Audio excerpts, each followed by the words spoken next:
It's like a lot of times, like I'm super like I can be really emotional and react really quickly and say things without thinking. And I don't do that anymore. It was really a challenge to learn and to hold back and to like wait and sleep on something, because a lot of times I want to fire something off and I wouldn't, after 24 hours, I'm like, God, why did I do that? Can you mentor Ben for us, please? Well, I know, right? I'm sure that's happening all the time. But with, but Amy, this whole show is a giant ask and an intervention simultaneously. I know. Can you help us with our band, and can you get me under control? Hey, welcome back to another episode of 2020'd. 2020-d.com. Subscribe, like, ring the bell if you're on YouTube. I think that's what people say. Smash something, that annoying phrase that we're supposed to... Smash that like button. Oh, that's so painful. We're sorry. Just do it so we don't have to ask you to do it, please. Anyways, my name's Cory Peza. I'm here with my co-host, as always, Siobhán Cronin. Hey, Cory. How's it going? Doing well. And Benny Goodman. Hello. No snarky remarks? Whenever he gets introduced, he's always so demure. If you want to be snarky, that's a decision. I think he's a little beaten down because in this episode, our guest kind of puts him in his place a few times. She's awesome. She is great. So we're back. I pay her to put me in my place all the time because she's so smart and everything she says is right. There's a reason why all these bands like Slipknot and Kill Switch and literally my entire mixtape, my entire life. Yeah. They're like Fear Factory, Typo Negative, everyone I wrote in the back of my notebook ever. She's responsible for so much of that. And you know what? To have her heckle me I can only say is tantamount to Weird Al Yankovic doing your song. And she's gotten really close with a lot of these people that we talk about, the music that we listen to. I mean, she has very personal relationships with a lot of these artists, and we get to hear a lot of the, insider information and some just really cool stories, stuff that you wouldn't hear anywhere else. Stuff you don't Punishers. Yeah, you get to learn what a Punisher is. But stuff you don't really think about as far as like your favorite band, but knowing that there's someone there to make sure that you know what's going on with that band. And Zakk Wylde needs to get to that tent on time, or it's just not happening, guys. Exactly. And other things like that. 20-d.com. Once again, 2020-d.com. I just did that, 2020-d.com, 2020 Siobhán, because she was going to say something, but I'm cutting her off. Welcome to the episode. Amy Part again. 2 with Amy Sciarretto.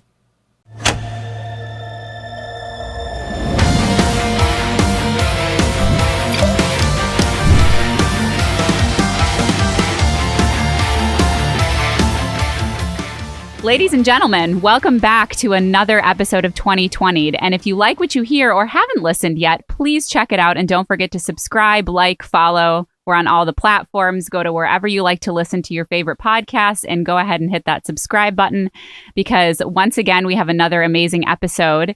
But first, I'm going to introduce myself and my cohorts as we've deemed each other. I'm Siobhán Cronin, here today with, first this week, Cory Peza. How's it going? Pretty good. How you doing, Cory?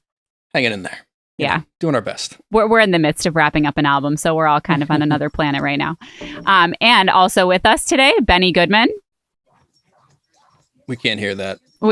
Benny. He's trying to make some weird noise with some piece of gear that's not working. With an Etch-a-Sketch? It's getting awkward. Yeah, some Etch-a-Sketch looking thing. So we'll move on. And anyway, once again, it's a stylophone. They've been around for 40 fucking years. Ben, we can't hear it. And if they're not watching the video, people are just going to think that you're not answering me. Hold on a minute. Can you hear this now? I love it. You just put him in his place. Oh, there it is. Okay, good. We got it. All right, there we go. The long-awaited noise. Well, the cool thing about Cory is he can edit that in so that there was no timing problems with that. Why do you want to give Cory extra work? Yeah. Do you know that his brain explodes whenever you introduce the concept of extra work for Cory? We know he's too busy already.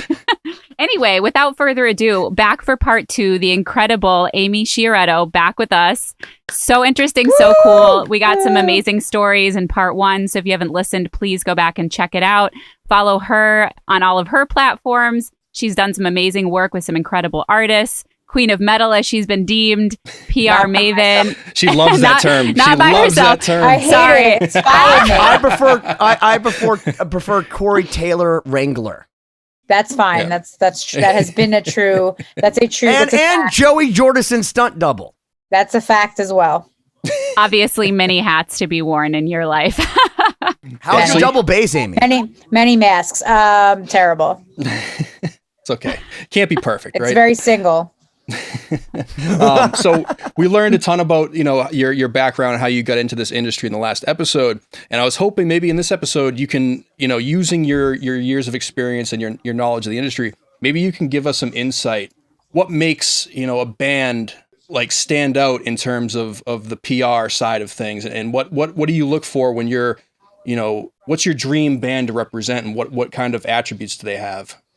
Well, I mean, it's like, because everything is so like DNA distinct with bands. Like, it's always really helpful when a band can tell me their story so that I can translate it to tell it to the media, and so that what they want out there can be effectively translated and can be put out into the world and put out into these features and put out into how the fans are going to interact with them. Amy, Yes. I don't mean to be rude, but remember, some of us are guitar players.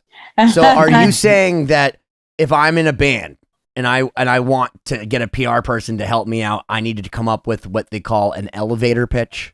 Yes, an angle or something interesting, because everybody thinks like, if you don't have a press angle, it's fine. You don't have to manufacture one, but it's good to be able to let people know what drives you and what your passion is and what makes you stand out. And it can't be, oh, we're doing something different. Well, everybody says that, like, get creative, like tell me something about you specifically that I wouldn't know unless you told me, so that's something that I suggest with bands, like just knowing what, and sometimes they don't know what they want to put out there, but that can take some time and the publicist and the manager and the marketing person working together to create that. What do you do in a situation where you get an artist or a group where, let's say they've got great music, great lyric, a great aesthetic or something, but they don't have a clear story? How do you get involved in helping craft that narrative, or, what sort of creative put on things? masks or dress up like Kiss? Yes, I feel like that's the answer for a lot of bands. Like, we'll just put a number in our name. We'll just like put on makeup. We'll put on fucking mask. We'll blow stuff up. And it's like, dude, always blow stuff up. Then Slipknot did it again when Mudvayne and all that sort of stuff. Like, do you ever see that? And then you just go, guys, there's Ari and Mushroomhead. Like, cut it out. No, because I don't like, that's their aesthetic. It's not up to me to steer them away from something unless I'm like, you guys look like Limp Bizkit in like 1998, and that, or like if they look very deep. I looked like Limp Bizkit in 1998. What's wrong right. with Wes Borland? No, nothing. But it's in like 1998. 1998. It's like I did it all for the cookies. I was kind of fat. Ben, let her talk. It's fine. It's funny. This is at least. Don't encourage him. No, all right, I will. I'll let you yell at him because that's what the funny part is. When you're crafting a story and you're trying to help a band craft the narrative, as you said, it can be something as simple as sharing a questionnaire or doing something, just spending some time with them and asking the right questions, because I know what the media is going to ask. So I'll ask those questions in advance just to see what their answers are like, to see where they want to go with things, how they're able to answer things, how they're able to work on things, how they're able to do things. So it's Can I tell you how distracting your cat Midnight is behind you? Just like Is with he? your tongue. More distracting than you? Just Is he? licking, like all you see is this black cat and this little tongue coming up. Is and I'm he sorry, licking? I'm such a, oh my God, he's so cute. In a good way, in a cute way. Now, Ben, Oh my let God, her I love fucking cats. So talk. people, no, I just can't, I was mesmerized by Midnight. Was he licking? I didn't even see. Aw. He was so So cute. adorable. I love this Aw. cat. I'm sorry. He's ready I to didn't mean kill derail you. He's got one eye, and I always tell people you should see what happened to the other guy. Sleep with one eye open. Yeah, that's his theme song. Gripping your pillow tight. That's his theme song. But see, now I totally forgot what I was saying. Yeah. Yeah, see, but that's my what job. he does. That's what I do, Amy. I You're- derail No, but people. our job is to make something interesting for our listeners, and you totally just Midnight's derailed not it. interesting. I Midnight object. is I absolutely object. interesting. He is interesting.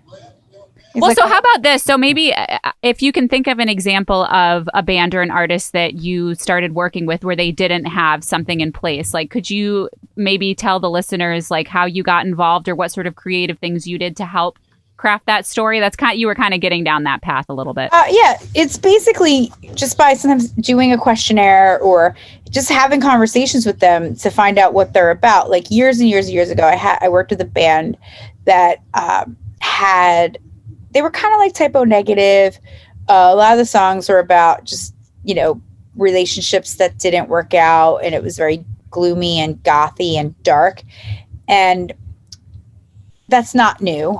But I remember just sitting in a conference room with the singer and hanging out with him. And he talked to me about how it was the first time I heard that like there was those Disney goth nights. He like lived in Anaheim and he's like, oh yeah, I have the Disney season pass.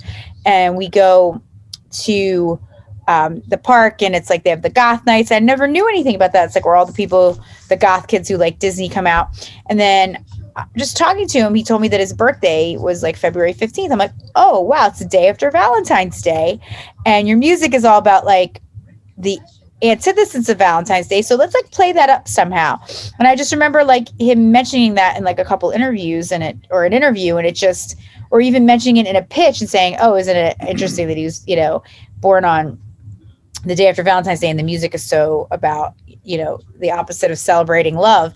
And people it was just like an interesting talking point, it might not seem like a big deal, but it was still fun to kind of interject that and show a little bit about this artist. That's interesting.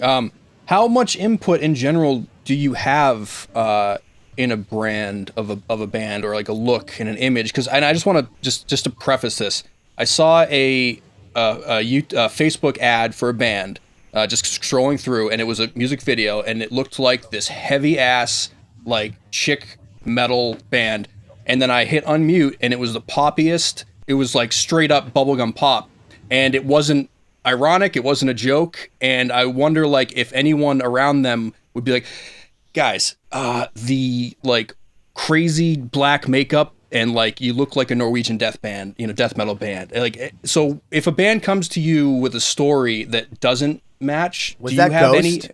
It was not Ghost. That's exactly how I felt when I saw Ghost. They don't have like a female verbatim. singer, and they don't sound like bubblegum pop. Ghost sounds like bubblegum pop. So sorry, the question was if there is a mismatch, like how much input do you have, in terms of that? It depends. Like if a band's putting on an image that is like completely opposite of what they sound like, or it doesn't, feel like it's authentic, or it doesn't really represent what they think it does, or if there's like a perception thing where it's like, they're like, I always tell them what like big press to them is, or what they think is realistic press to them, it could be totally not what I know realistic press is. So it's always good to like have that conversation to find out what their expectations and what they think aesthetically, because they could be putting something out there that I'm like, well, that's not what kids today think that kind of music is like, or that style, or that, that cultural kind of shift. But so should I throw away my UFO pants? Yes, and your parachute pants too, but your Cavaricis. That's fucked up. Those things cost so much. I had like a lifetime supply of Gadzooks. I'm not surprised. You look like, and Hot Topic, obviously, like like all with the flames and dice on everything. It was awesome. It looks like your style. that was and then velvet. Yeah, man, like velvet everything. You have velvet pants on right now that we can't see. I'm not wearing pants. Oh, that's not surprised either. I love you. I only have my Iron Maiden shirt on. That's all I need. Bruce. Yep, that's and Eddie. Yep, I agree. And your dog tag thing. I think it looks like a dog tag. Oh yeah, this is like my Dimebag Daryl homage, total lame. But technically back to the Judas Priest thing. But you gotta have like the Muellery.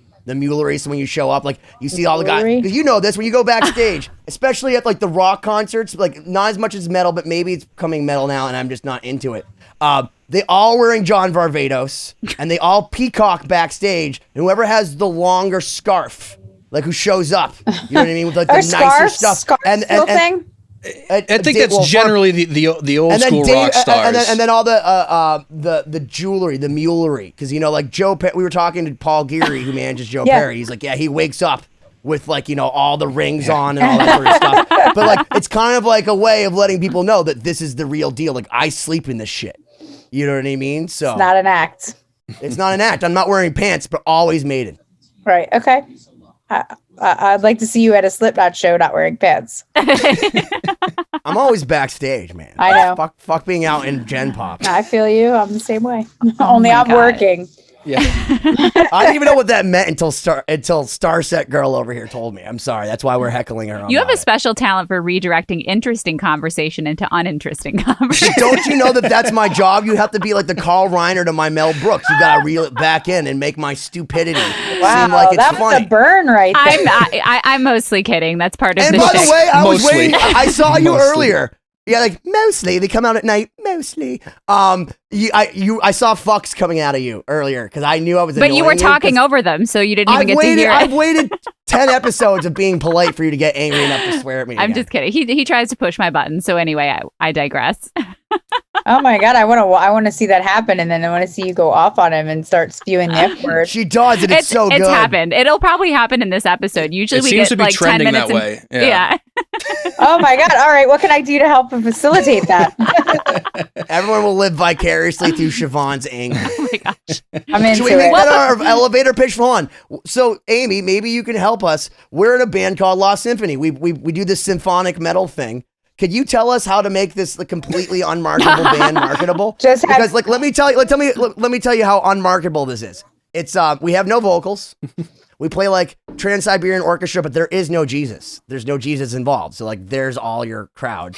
And we just get guitar players that I know because I'm a nerd, but then I go and I ask my fiance, do you know who Marty Friedman is? She's like, Marty who? And I'm like, how dare you? How dare you disrespect Marty Friedman? But we're in this crazy metal band, but we've tried so hard. And I feel like we haven't tried that hard with this and we're already doing better. Should we just stop? No, I think they should just fire you. And then everything will be uphill. Everything on the Trent Reznor of this band. Okay. Maybe you should be more mysterious. I think that's a route we can go. Or maybe you should just not piss off Siobhan. Ooh, that's good, Amy. Amy is a good pacifier. I can tell. I can tell when all the guys, it's like Joey doesn't want to come out because, fucking Corey's been throwing shit at him all morning. You're the one that goes backstage and you're like, hey man, I got cookies. All right. I usually do have cookies. Well, that's why they come out. Let's be real. Jesse Leach, I'm sure, responds to cookies. He does. Right? He does. I don't even know the guy, but I'm sure he does. Who doesn't respond to cookies? What kind of inhuman, crazy person? Unless you're gluten intolerant, which I guess that happens. Or, you can't eat sugar. I don't want to live in that world, but I'm sorry. All right, so attempting to bring this back to some semblance of entertaining content. Reel it in. At least somewhat interesting content because we have someone with your wealth of knowledge. So I think just for selfishly, at least Siobhan and I probably want to learn things. But what's something that you see bands that aren't working with you, or maybe would love to someday be at the level to work with you, but they're not quite there? What do you see them doing wrong? I wouldn't say doing something wrong. Asking for a friend. It just might be that the band's not ready for PR yet, or it could be something as simple as our roster is booked, or we're working with we try to keep the amount of developing projects that we're handling in a certain period at a certain level, because it requires a lot of manpower and investment of time and legwork to educate the media about a new band. So it can require a lot of time, and a lot of developing and up and coming bands might not have the budget that goes with the time that needs to be spent on it. Or it could be something, it's not so much, it's just that it might be something that's just not ready yet for PR. It might need more development. It might need a little more social media growth. It might need a little bit more, and right now we're paused on this, but live growth, or a little bit more of a local support from local media. because it's just like you don't want to jump in too soon when you don't really have anything to tell yet. So what does the band have to do to get to the level that how would they know when they need to make that jump from doing their own PR essentially to hiring a professional, and not specifically your company, but just in general? Yeah, I think you have to be at a certain level, or at least, professionally. If you have one song, that's not enough to tell a story. If you've never done a tour, that's not enough to tell a story yet. If you don't have, at least an album or an EP or other things to talk about, you just might not be ready. And there's a limited amount of outlets out there that will talk to an artist that's at the ground level because they want to be the first. They really like being the first person to get behind a band, and they really want to support and get behind something first. And that's, a lot of outlets pride themselves on that, and they're amazing. But a lot of other ones, will not take the chance first. They need to see more development. So I always say there's just got to be a couple of things going on. Can't be just one song. You got to work on your show. You got to work on having something to talk about. And that takes a little bit of time. And a lot of bands don't, like we were talking earlier, don't think it's an overnight success, and it's not. It just has to be, it's not, you just it's almost like you can't really bottle it or say what it is. You just know it when you see it. And a lot of bands that are great reach out to me and I think are awesome. But it's just we're not, some of them are just not ready yet at the level of PR that we do. And there's some PR companies that work specifically with developing bands, and there's some that don't, and some that do a mix of both. So it might be sometimes, hey, get your wheels on the track with a developing PR firm at first. Sure. And I think that's helpful just in the sense that I'm sure most people listening or watching this aren't in super successful bands, but maybe they're aspiring to that. I don't mean to interject, but one sure of the things yes, you do. I mean to interject you. I actually did interrupt her, which is already step leagues ahead. I know. I saw you were reaching for the camera. It was about to happen. but we've asked a few people. We've asked a few people this, especially people in PR and bands and all that. What do you want to tell all the bands to stop doing? Just stop it. Just stop doing this, bands. The things that you see online, because I'm sure you get approached with all kinds of stuff. You know what I mean? Like, hey, go to all kinds of insanity shows up in your email box, and you gotta look through all these bands. You see their Instagram, see their TikToks, whatever the heck you have to do now in the modern day and age that I'm just too antiquated to understand. What should they just stop doing? In terms of just generally what they put out there, or go for it. Go for the gold. Right for the jugular. Tell them how it is. The figurative dude that you're talking about. Oh my God! Just don't be don't be a punisher. That's what I always say. Like I was just saying, somebody emailed me and after hours, and then emailed me 10 minutes later saying, "Did you get this?" Because you didn't respond yet. Like, that's being a punisher. Like, it's after hours. Like, have a little bit of understanding that people have lives and they're doing other things, and that it doesn't always work on your clock as much as you want it to. It doesn't. Can you go ahead. I just quickly, because I know that this is a term that I've learned in the past few years, and I think that it's super applicable throughout life, but it tends to be more of music industry term. But can you give the definition of a punisher for our listeners? Oh my God, it's my favorite word in the whole wide world, and I use it every day. A punisher is somebody who is asks a question and doesn't even wait 5 seconds for the reply before asking again. It's like somebody who you say, "Hey, are we pushing?" Right there. He's not even paying attention. Oh, I'm listening. I just got a message from Nuno Betancourt, and he's my man crush. So I don't mean to, and I'm ADD, so I can listen to you while doing that, but I can't respond to Nuno. I don't remember what I was even saying to Nuno, because now I've been derailed. All right. So anyway, so if you're looking for the dictionary definition of what she's talking about, yeah, what? It's fine. Just go ahead. I don't even know where I am. Right there. But no, a punisher is just somebody who doesn't Well, I remember that part. I thought you meant something after that. I remember the Punisher. Well, let her finish the definition of Punisher to see how many more categories you fall into. I know, it's like just you. I'm just gonna. That's a Punisher right there. No, a Punisher is just somebody who just like punishes. It's like, give me a second, like don't send me like who sends you an email and then you haven't even had a chance to open it, much less reply, and they've already sent you another email asking if you got their email. That's punishing. Like, just give people a minute. Like, I could see if this was like, I had the COVID vaccine and you're waiting for it, hit me up 5 minutes later. But if you're asking to set up an interview, we can do that during business hours. You know, it's like, especially in this whole pandemic thing with people are stuck in the house, it's like people think like that you have no need for like just me time. And you totally do. Because when you're working 20-hour days, sometimes you just need some time to yourself. And answering an email of something tomorrow is totally fine. Siobhán, can you give us any good Punisher stories from your experience? Oh my gosh! Like, me? Aside from Ben, aside from twice Amy, a week on every Sunday and Wednesday night at 9 p.m. Eastern Standard Time.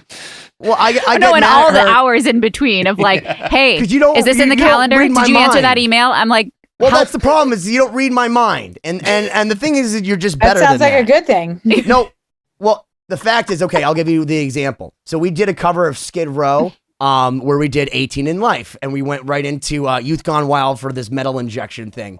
We did a sleigh at home, raised some money for animals, we raised some money for some great causes and all that sort of stuff while playing metal.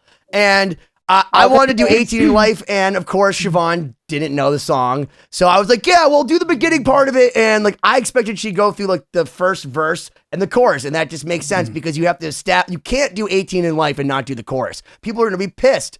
Well, she sends me back this thing that doesn't sound like 18 in Life to me at all. And I'm like upset about it. And then I just told her what I was thinking, and then the next thing it came back and I was like, oh my God, why didn't you just make this the first time? Because it was perfect. It was 90 layers of strings, absolutely perfect, exactly what I heard. All right, let me tell you the translation of that story, because that's the Ben rendition, as she said, spin. So that's the Ben spin. Besides every story, Nuno Bencourt will tell you that. I know that's all lies. It's not 100% lies. However, the true story is that Ben said, hey, I'm going to hand this over to you to take accountability to do this. You're going to work with this other guitar player, Shanae, who played on it. He said, you tell her what to do. You choose what we're going to do. So I decided she was going to play the hook of the song and I was going to do everything else. So I sent him my string parts that did not have the hook because I was going to have her record that. He said, the hook isn't in there. This is like a lights up thing. You have to have the hook in there or else no one's going to know. Why didn't you read my mind? This is all wrong. No, it has to be completely reworked. I'm like, Ben, you told me that I could decide who was going to do what. Meanwhile, the translation was, I had no free will ever from the beginning. You knew what you wanted to have and you didn't tell me. In a previous episode, clandestine. Previous episode, we called him a posthumous micromanager. He goes back and micromanages after it's done. Micromanages in the future. I like rewrite history from my own brain to confabulate, because people don't know the word confabulate. I say a lot of weird words, but confabulating is when you make up a lie in your own brain and then your brain confabulates all the things it needs to make that lie. You can't use confabulate in the definition of confabulate. That's very true. I've been confabulating all night. My fiance walked in. It was kind of awkward. Confabulator. Okay. No, but there are punishers in the music industry on all fronts. I mean, Cory asked an example. They're just, so many. I can't even, in the orchestra world, in the rock world, all over the place. Yeah, it's just like. Who is it in the orchestra world? Let's enlighten us, Siobhán.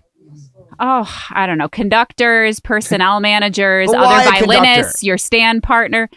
Just anyone that wants to set you up for failure. So they're like the cinematographers trying to be directors of the classical world? No, it's just, I think maybe for me, punishers are like the micromanagers. So maybe I'm just really putting the one definition on it. It's people that won't let you just trust you to do your own job and to handle it how you're going to handle it. Be like, hey, I handed this to you because you're a professional, and allow you to do it without having to jump in and say, no, but do it this way. Oh, but wait, where is it now? You know? The definition I've heard a lot of, and it's from a lot of touring musicians, and maybe I bet Brock probably gets this more so than you, but it can be the fans or crew members that just come up to you and they just get right in your face and they talk to you like they know you, and like they're these bros. Halitosis. And they just don't take the social cue that it's like, all right, it was nice to meet you. Like, I'm gonna move on with my day. And it's like, yeah, but I saw you like 8 times, and I give your pick. Let me dig it out. Can you sign my pick? You know. Oh my Yeah, gosh. it's just that like not reading the room or like just not even giving you the room to breathe. It's just like, don't punish me over it. Like it's like punishing is like getting beaten over the head about something. Like I said, the quintessential is the people that send you an email when you haven't even had a chance to read send you an email. You're real hung up on this email thing. Yeah, but they email you 5 minutes later and say, did you get my email? Yeah. Like that's a punisher. Like that's like not giving you room to like. Listen, Amy, I'm sharing my heart with you, and the fact that you're not looking at it and being reactive right away, because like I need you at this moment in time. He's going to send you an email. This is all your fault. This is all your fault. And if you can't understand that I'm projecting at you and that you need to be here for me, it's your fault still. Yes, that's exactly what I was hoping to do. So That's why I'm going to email you again and make sure you read my email. Oh my God. Hold on, I'm doing it right now. Text me to make sure that I read your email. Oh. Don't say that. No. I have never gotten more texts between a question I was asked and the time I had to answer that original question than with this guy over here. By the time I answer the first question, we're 30 pages into some other conversation, and I usually just give up. I think we figured out who the Punisher is in this conversation, in this little quadrant here. It's fair. You are the professional, so I will take your advice. No, my favorite Ben thing is to be like, hey, why isn't this recorded yet? And then like, meanwhile, every day he'll call me 3 separate times for 45 minutes each. And by the end of it, I'm like, Ben, you're the reason I have not been able to record. Exactly. That's punishment right there as well. I'm just teasing you. I love our conversations. No. I don't blame you because Scott, who's probably listening to this, because they always say like don't talk off topic about people that they don't know on the show. But Scott, our benefactor, who's behind Lost Symphony, he does the same goddamn thing to me. So then I just do it to you guys, it's a cycle of and abuse. it just rolls downhill because I have to pass the buck. It can't just be me. It has to be a little bit his fault too. And he'll probably be like, fair. It is a little bit my fault. Oh my gosh! All right, so not to go off on this, but I love Scott because he's the best person down the rabbit hole. Literally my favorite. Yeah, cheers to Scott. Thank you for putting up with us. Scott to blame for this. It's probably we have true, Scott though, to blame Amy. for enabling this, I suppose. No, but Amy, let me ask you a question. Speaking of things that people do or don't do wrong, have you seen bands or anyone do anything on the PR front that has caused damage that is irreversible, or do you think that you can kind of bounce back from it? Like, have you seen someone take a bad PR strategy for a period of time and been able to turn around, or are there some things that you just can't undo? No, I think for the most part, stuff is undoable. Stuff can be fixed, but it can take time and it can take strategy and it can take an apology trail. But I always say, how about the guy from Trapped? Does he have any chance? I mean, but you can't really tell if that guy's like trolling everybody. Like, is somebody really that ignorant? Or maybe he comes back and he's like fucking Stephen Hawking and he all of a sudden gives like $100 million to charity. And it's but that's what I'm saying. Like, it could be like, remember when Joaquin Phoenix was like, like on that movie and he was going on like was it the Letterman show or something? And he was acting like a total douchebag. And it turned out like, I think most people could see through it that it was an act, but this guy with Trapped, it's like, the idiocy of some of the things that he says, you're like, he's really playing people. He's just trying to like, or is he? I can't tell. Their drummer just quit the band. Okay, so maybe saying like, I don't want to deal with this shit anymore. So yeah, like how about the guitar player from Iced Earth? Jesus Christ. Yeah, it's like stuff like that where you're just like, stuff like that. Now, we are having Doc Coyle. We're having Doc on. Sorry, total idea. We're having Doc on, but the fucking Bad Wolves, because they're going through that shit right now. Like he has a show called The X-Men. Yep. And the X-Man, excuse me, Doc is the X-Man, and he talks about being X, God forbid, and now like dealing with the same shit because some guy goes and spouts out of the mouth, and you have to say, I can't stand behind this. I love making music, but I can't stand behind. This is ridiculous. How do you feel about that when you're faced with those situations? It happens, and you have to kind of, I'd like to believe that the guys and girls that I work with are good people. And in any situation in life, you can have really good people who do shitty things, and really shitty people can do good things. but I'd like to believe that not every single dude in a band, is doing all these horrible things. We all see things that happen, and I just hope, I'd like to believe that I work with good human beings, and people fuck up and people make mistakes. And I always say, be careful what you put out there. Be careful what you put on the internet, because you can delete a tweet, but somebody's already screenshotted it before you had a chance to delete it. So let's not use your social media to put too much out there. It's like a lot of times, like I'm super like I can be really emotional and react really quickly and say things without thinking. And I don't do that anymore. It was really a challenge to learn and to hold back and to like wait and sleep on something, because a lot of times I want to fire something off, and I wouldn't, after 24 hours, I'm like, God, why did I do that? Can you mentor Ben for us, please? I know, right? I'm sure that's happening all the time. But with, but Amy, this whole show is a giant ask and an intervention simultaneously. I know. Can you help us with our band, and can you get me under control? Getting you under control, I feel like that is probably Cookies. I already told you. I already fed it to effort. It's a futile effort. I'm going to leave it to those guys to try to deal with you. But not everything. Yeah, I know. I'm sorry. I'm like foisting that on you. Oh, it's all right. But like most things are fixable. Like if you do it carefully and properly, and somebody's genuinely remorseful and contrite about things. But if they're not, then then there's a whole other issue there that's not fixable, because that's not a good person. But yeah. A lot of dudes in bands are, and people in bands, like, they have a spotlight on them. So I think sometimes things can get magnified.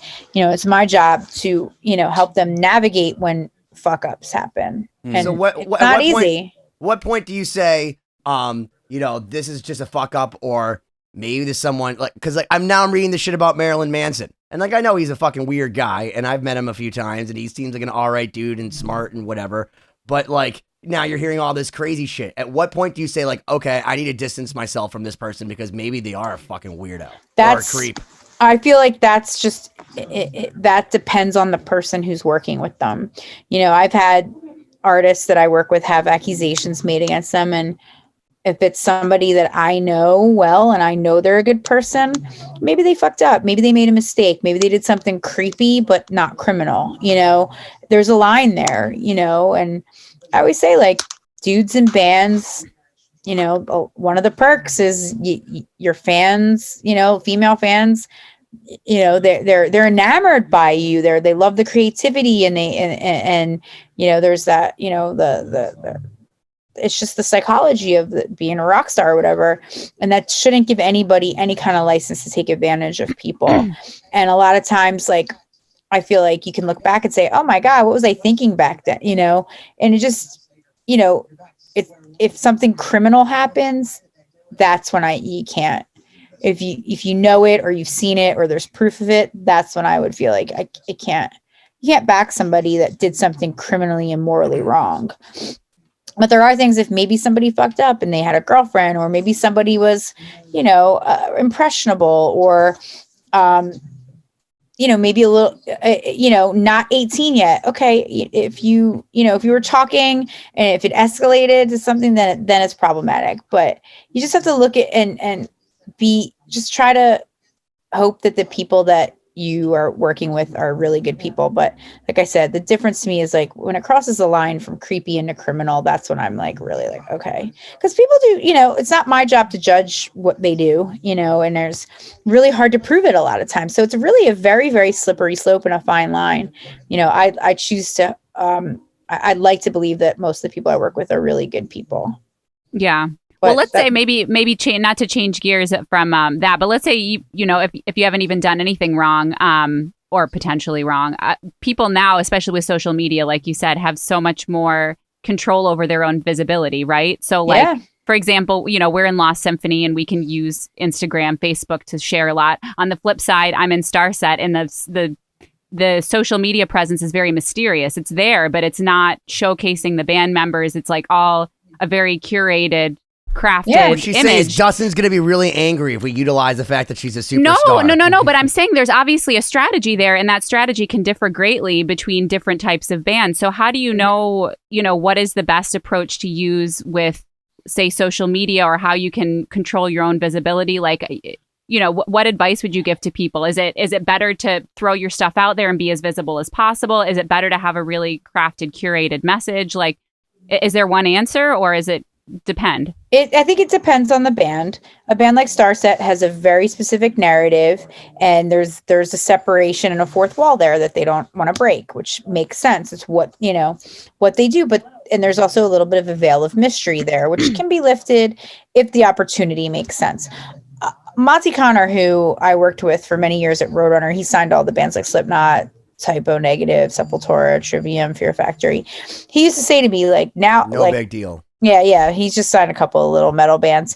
He used to say to me, like, when he was, growing up and a big music fan, when he wanted to, like, find out what, maybe Steven Tyler was doing backstage before he performed a show at Madison Square Garden, the only way that he could find that out was by picking up an issue of Cream magazine and reading it, because the interviewer got that access, was backstage beforehand, and it was after the fact, but still the only way you were going to learn what was going on back there was by reading that article. Nowadays, you probably know what your favorite band member ate for lunch because they Instagrammed the photo of it. I totally saw Almost Famous. I get it. Yeah. It's like there has to be a little bit of a line drawn. I think maintaining mystique is important, because if you put it all out there, like, it's like what you don't always, know your favorite bands, and it's almost like you don't want to know. I have to ask you an important question, because you mentioned a band that I have to ask because they put it all out there. What do you think about Peter Steele showing his schnutz in Playgirl? Well, that was an editorial spread. I mean, that was a photo shoot. So, that wasn't. And you said little bands, but I feel like he was like 6'7", and Dino Cazares from Fear Factory is a pretty big dude. And even Raymond was big in that band. Like, they're big. Like, yes. So, that wasn't an accurate description. Okay, I'm sorry. Big.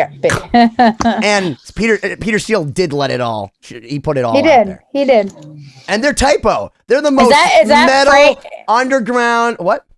Is it framed back there somewhere, that photo? Oh, behind that U2 photo somewhere? I would, you know what? It's now his desktop background.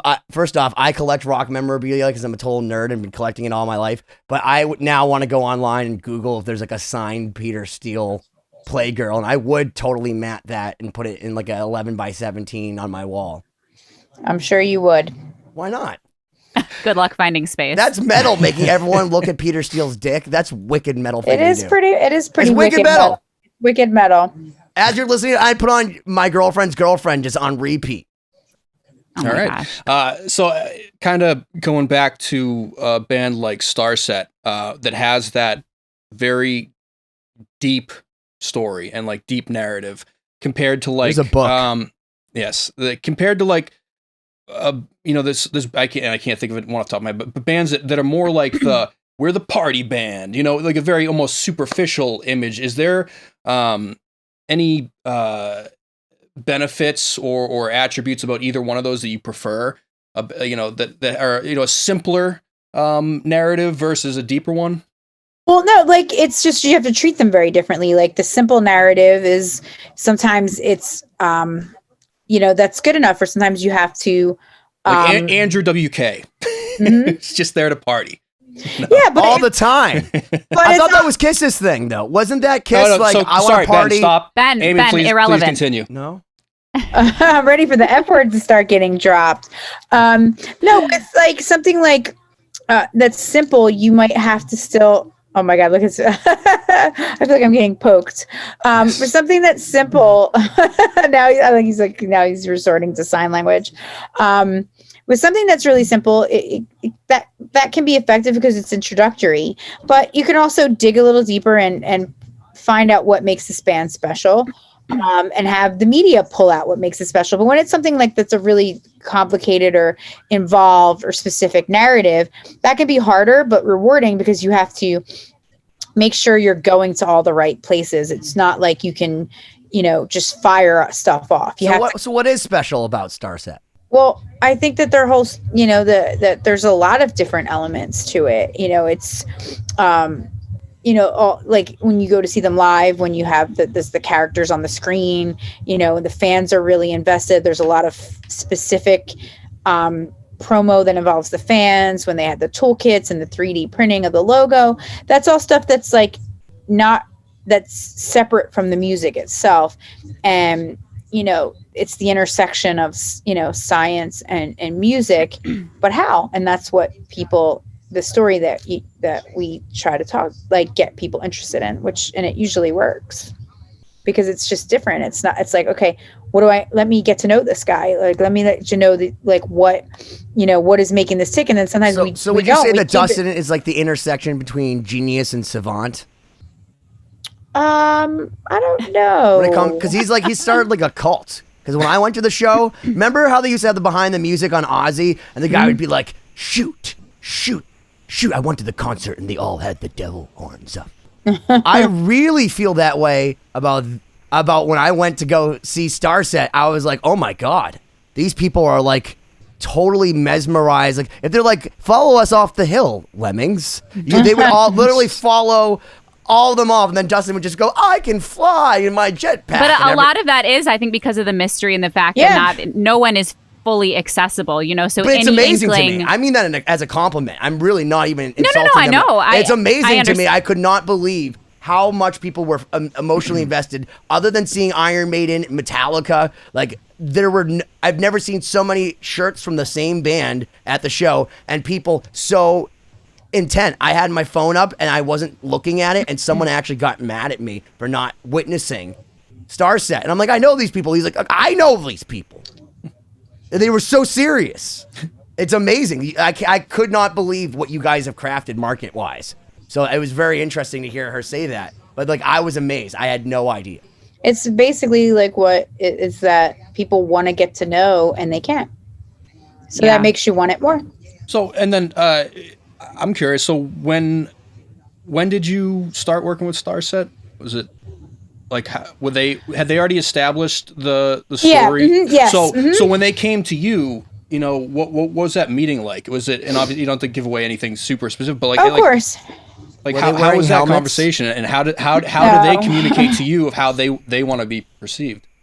It was just I worked with the label, and their marketing person was really very good at translating to me what the band was about and what the band was interested in, and we would have a couple calls and just hearing them talk about the overarching and all these different elements just got you thinking about how you could creatively tell this story without giving too much away. So I know that's like a kind of like a abstract answer, but that's basically, it was just really somebody at the label who was a marketing person is just really good at translating. Well, I think it's ballsy to have people as dreamy as Brock and Ron wearing fucking helmets. No love for Adam. They're beautiful. Adam's beautiful too, but like Ron and Brock are just a different level of dreamy. Like Adam knows, like we're both rockers. Like, but those guys, like their haircuts alone, and then like why would you have such beautiful people in your band, but then disguise their face? Well, it's the mystique, and each one of them has their own set of super fans of people that will like only be on their side of the stage because like they have to see, and it's like that moment of like they see their face for a second, and it's that like that fire. So it's like if Corey Taylor takes off his mask in the middle of a Slipknot show. I mean, I guess, yeah. It's the mystique is it's what drives. But band, it's interesting. Right? Have you heard them, Slipknot? Yeah, of course. Yeah, I've seen them like at festivals, and I don't know if I've been to just one of their shows, but I've seen them play at festivals. That would have been adorable had you done that, though. Actually, before we wrap up, we got about 15 minutes left. You also work with All That Remains, correct? Mm-hmm. So we're Ben and I are good friends. I've known Jason for years, and Ben, we've hung out with those guys multiple times, and Ollie was a huge part of Lost Symphony. He's on all three of our records, and we spent a lot of time with him. So can you talk a little bit about how you got started working with those guys and your experience?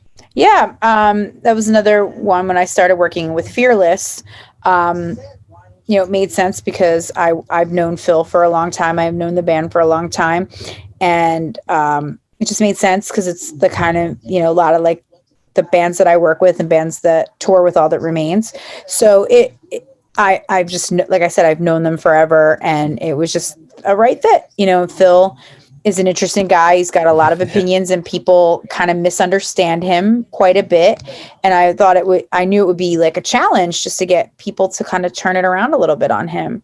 And I think he's a misunderstood guy, and he's had a lot of success, with the band, a lot of radio success. And that comes with just having good songs too. And he's been around a really long time, from his days with Shadows Fall. And, the team that was around him is all people I know and like too. And like I said, I've known him forever. So it just was a natural fit. So with Phil, because we all know he's very outspoken and he's hilarious. Phil has opinions. Wait. Yeah. When I first listened to Doc's show, I was like 3.5 hours with Phil. I was like, these guys, and they were interesting for the whole fucking time. So do you separate Phil from the band at all when you're thinking PR, or is it like, because of he's not necessarily speaking for All That Remains? Yeah, you kind of have to, because you're like, okay, here's somebody who gets a lot of press for the things that he says that are separate from All That Remains. So it's kind of impossible to try to separate. Do you also get a little giddy because all press is good press to a certain extent sometimes? For the most part, it is, because it means people are talking about you. And even when there's like, I remember years ago, Rolling Stone did this piece about how rock radio sucked, and all these bands like Five Finger Death Punch and Disturbed, it's all, lowest common denominator. And you're always going to find like one media outlet. It could be like Stereo Gum, who doesn't cover that type of stuff, takes the opposite opinion and says, whoa, maybe here's why this isn't as bad as people think it is. So it's just can be the matter of like, how do you feel about Saint Anger? I think that I feel a way a lot of people feel about the drumming. This is very okay. That's enough. That's all I need. As long as it's like never again. Again. Yeah, it's not my favorite Metallica record. I don't think it's anybody's favorite Metallica. It's very polarizing, but I work with personally, like I used to say, if you polarize, we specialize. Like a lot of our artists were really polarizing. Franz from Attila was very, very polarizing in the beginning when we started working with him, because he just said outrageous and larger than life things. And it started out by him getting really bad press in small outlets, and we just tried to turn the story around and get one person in what did he say? He was, it was just, he was just all about the party, about that party lifestyle, just sex, drugs, feeling good, and not caring what anybody thinks. And people were missing that he was basically saying, don't give a fuck what people think. Just do what makes you happy and just don't hurt anybody, which is really a universal message that everybody's pumping right now. So, but it came out, I think it was the content was missed because the form in which it was delivered. The medium is the message, they say. So, right. But you have to sometimes you just have to find a way to turn that stuff around and find one believer. And once you do, it can take off from there, press wise. If that makes sense. Wow.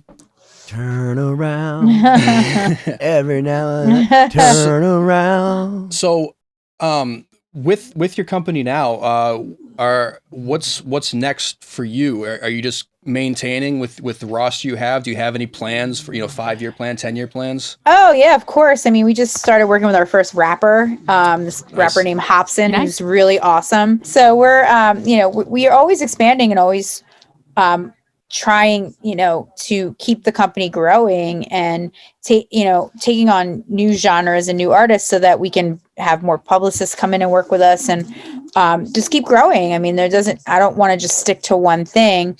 But it's fun to work with a new genre or a new artist like that, because you get to push what you do, make new relationships, get creative, pitch in a new way, reach out to new contacts, and come up with new ways to tell their story to people that you're now building a relationship with. So that's exciting to me too.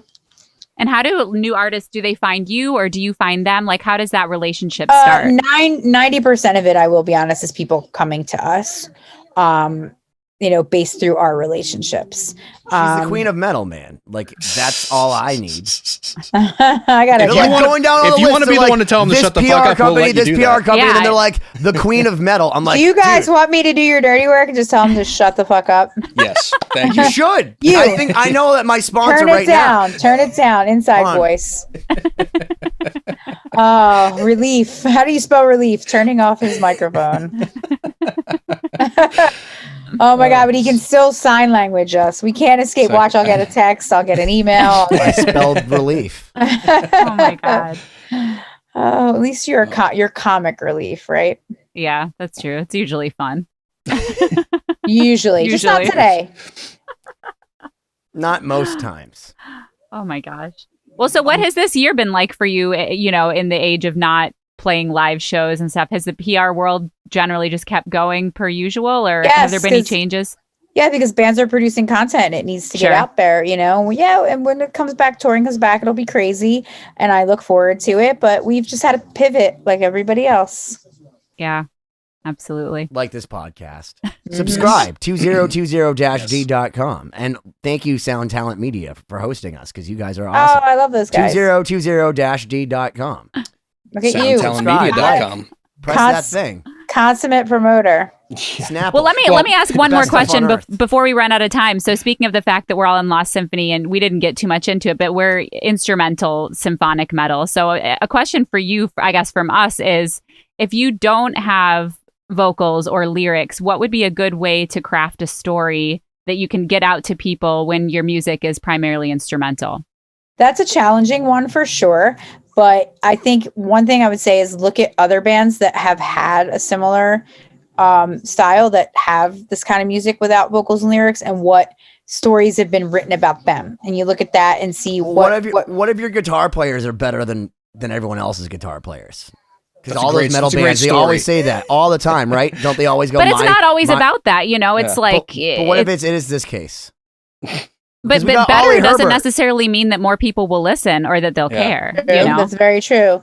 And it's just a matter of like finding out what makes you want to, like, to me, the interesting story there is, okay, why don't you have music and lyrics and a singer? And what about the music advances it and advances the story that way, that stuff, without that stuff, how does it work? I think, it's very simple. Like, my brother and I are composers. I like to think in a borderline classical sense. And we compose music, and I found these insane guitar players in Canada. And I was like, yeah, you want to make some music through the internet? And they're like, yeah, let's do that. And when they sent me music back, I was blown away. And I basically begged Jason Costa from All That Remains, like, over a lot of Jaeger shots and a lot of Crown Royal. And I think he wanted to kick my ass for dragging him out of the bar. The Irish Times, I want to say it was at that moment. Oh my God. Irish pub. Irish pub. Irish Times is across the street from the Palladium. I begged him. And once we had Jason and this guy Kelly and this guy Conrad play on this song, it was the archetype to send out to everybody. And I had sent it to, like, Jason Sukoff, who thought it was awesome, and Mark Lewis was like, this is really cool. And I just started sending it to other people. And that's actually, Jason showed it to Ollie Herbert, and Ollie loves guitar playing so much that I didn't know who he was, because, again, my heart closed when Dimebag left us. So when he came over to my studio, I was just like, who's this weird bearded dude that, like, showed up at my place? And he was just enamored with the guitar players that were already playing in our band. But he gave us the credibility that got us, first off, our music is all symphonic, because I always found myself, like, when I listened to a song like November Rain, fast forwarding to just the end part with just the guitar solo and all of that. And I always thought the symphonic thing and the awesome guitar playing, as opposed to just Joe Satriani noodling over 4 chords, the thing that Trans-Siberian Orchestra has, but without the religious connotations and all of that, as strictly pieces. And I always thought what Yngwie Malmsteen did with neoclassical was cool, but it's like a little too much. It's too much. So we wanted to do kind of what STARSET did, in the sense that we create an ambiance through the artwork that we have, and it's all music that could go along with cinema. So, like, every song has its arcs and drama, and I wrote all the tunes with my brother, but we had these great players come in and add their thing. So Jeff Loomis or Marty Friedman or Nuno Bettencourt or Alex Skolnick, all these mind-blowing, like, I can't even believe these guys are returning our calls. So that's what we're doing right now. And the third record that we're about to release, which we're hoping that is going to be the first one that people care about, is because it takes 3 records for people to even know you exist. Is going to be a tribute to Ollie, because he was unfairly taken from this earth way too fast, and we were still recording with him, and he was a really good friend of ours. So it's we always joked around like Bill and Ted, like, how do you make a video if you don't have Eddie Van Halen? Well, you can't get Eddie Van Halen if you don't have a video. And Ollie was the person that like actually helped us get the Marty Friedman, get us David Ellefson. Like Marty Friedman and David Ellefson play together for Ollie. It's the most mind-boggling thing. And then to hear Alex Skolnick, when Ollie and I and Angel Vivaldi used to sit there and talk about Testament non-stop, the fact that this guy shows up and plays for him. And that's what we're doing. So that's really our angle, is that we made this for ourselves, because this is what we wanted to do. I wanted to make Trans-Siberian Orchestra that wasn't Jesus-y, that had unbelievable guitar players that are all better than me. Yeah, because that's a little bit, I want to be more open. I want people to interpret it how they want. Sure. So that's it. That's the story. No, is it interesting? Was that a good story, bro? He's waiting for the reaction. You just know. That's why I'm not giving it. Yeah, she hates it. I'm like, no, I'm just kidding. No, I don't blame you. My mom's been saying that for years. I know, she's kicking you out of her basement yet. This is her basement, actually. You called me out. She's the first one to call me out. This is my mom's basement. She lives upstairs. Oh my gosh. Anyways, guys. Yeah. This has been. Amy, did I offend you with my story about Lost Symphony? Yes, you did. I wish it was Jesus-y. It's really the fact. The coolest thing was when Ollie said to me, "This is the first time anyone's ever asked me to play 64 bars." And he considered himself a composer. And one thing that was really interesting was, he was so great in All That Remains, but All That Remains was a band that tried to adhere to making singles and writing, normal songs that aren't like Dream Theater. You know what I mean? Right. And Ollie was a composer in the classical sense. And like he had a bust of Bach next to like his sheet music written out. Like, this is true, with like swords. Like that, he was metal, dude. That was very metal. He was so metal. And, he said to me, sometimes people are going to think I hate when people call me pussy or say don't do this or do that. And the one thing I said to him always, because he was such an incredible player and Cory sat with me the whole time, was when people hear this, they're not ever going to call anything you do pussy ever again. Wow. It's true. Well, that's that's the sentence. Yeah, we're not pussy, or I don't know what is it, right? Yeah, I don't know what the tagline would be for that. Was that the one? We'll tighten that one up. Take 2. Yeah, Cory will edit it, as Ben likes to say. More work for Cory. Oh, but Amy, this episode went from 68 minutes to like 43 minutes. Amy, thank you so much for joining us, though. Thanks for having me. This is really fun. No, thank you. It was so fun talking to you. Yeah. No, you guys are a lot of fun, even you. Amy, can you please drop everything that we need to know about you, your PR company, all the links, how we can follow you? Like, honestly, you're awesome. And I'm telling you, I got to thank you from the bottom of my heart, because you really, it's the people like you that make the music world go round. Like, it's absolutely the truth. It's so important 100%, yeah. that everybody knows that, like, with a band like Slipknot, with all the bands that you've worked with, and the list is like daunting. I'm not going to just sit here and name drop, but it's ridiculous. I was going to say, if you go to adamsplitterpr.com and just look at the artist list, it's obnoxiously ridiculous. Congratulations. Killswitch Engage, I'm very blessed, and I never take for granted that I work with the best bands in the world. You really do. What a PR answer that was. That's the truth, though. I'm very lucky. I don't ever take it for granted. Where do we send our press kits? Do I still send you a tape?